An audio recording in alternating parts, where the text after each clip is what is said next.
Let's talk to Rafe Heydel-Mankoo, though, historian, broadcaster, senior fellow, of course, at the New Culture Forum. It happens to be Shakespeare's birthday as well. Keir Starmer has claimed today, Rafe, and a very good morning, happy St George's Day to you, that he wants to reclaim the St George's flag. He's even flying one from Downing Street. Whatever does he mean? Yeah, good. Well, happy St George's Day to you too.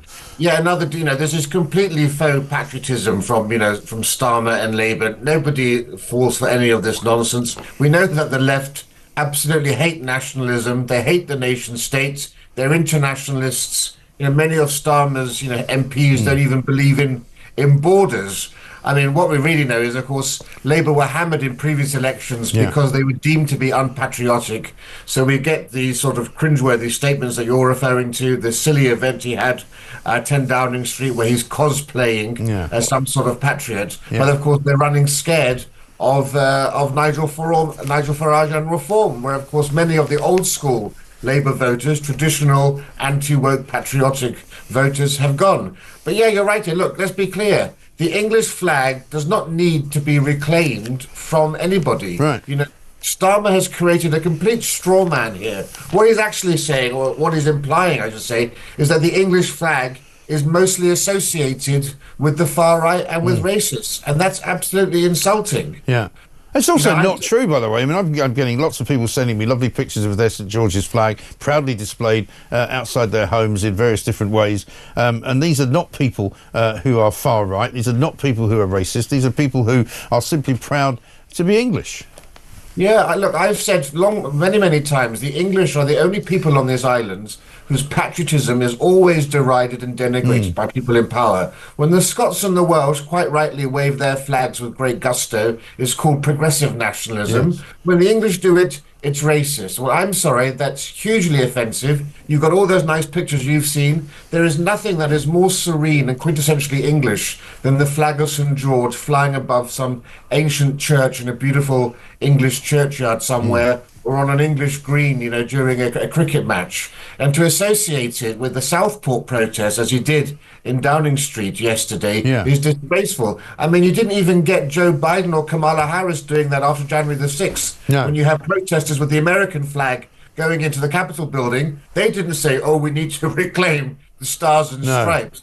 But what's happened, of course, is that the left and the Labour Party have been embarrassed by English patriotism for decades. They sneer at it, they look down upon it, and anyone who waves it is either common, or they're racist, or they're some sort of weird, eccentric little Englander. Just remember, of course, Lady Nugent, Emily Thornberry's famous tweet of an English working man's house covered in English flags.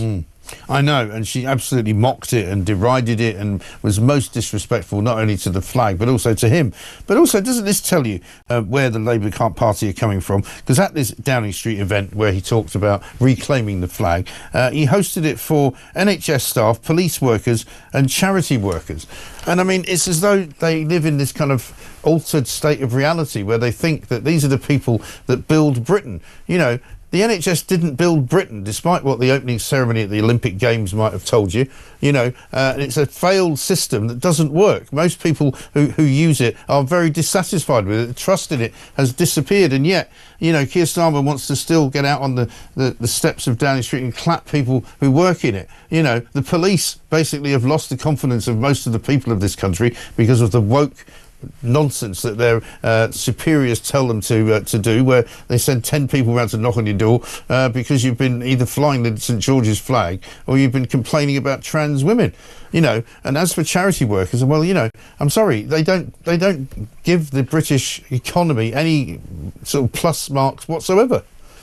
Yeah, we always do this. Whenever our authorities celebrate England, it's always the public services, it's the NHS, it's the police, who are now, of course, have the least trust and respect they've ever had from the British or the English people. And you're quite right, when you mentioned the Olympic Games. One of the great gifts England gave the world is modern sport. No country created or codified more sports than England. And yet at the opening ceremonies, none of that was mentioned. We got kids bouncing on NHS beds. Yes. If you go to the New Culture Forum channel, they just published last night a speech of mine where I gave the 10 ways that England made the modern world. No country had a greater impact on the world.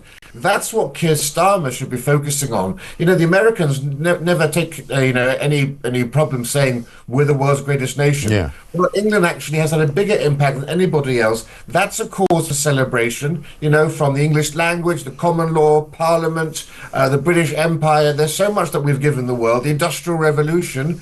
That's what we should be focusing on, celebrating our pride, celebrating our heritage, instead of this constant adulation of public services, which obviously are in decline, Yes. and are symbolic of modern Britain rather than the pride of old Britain. Yes, exactly. It's sort of, it's the best of British, as they always say.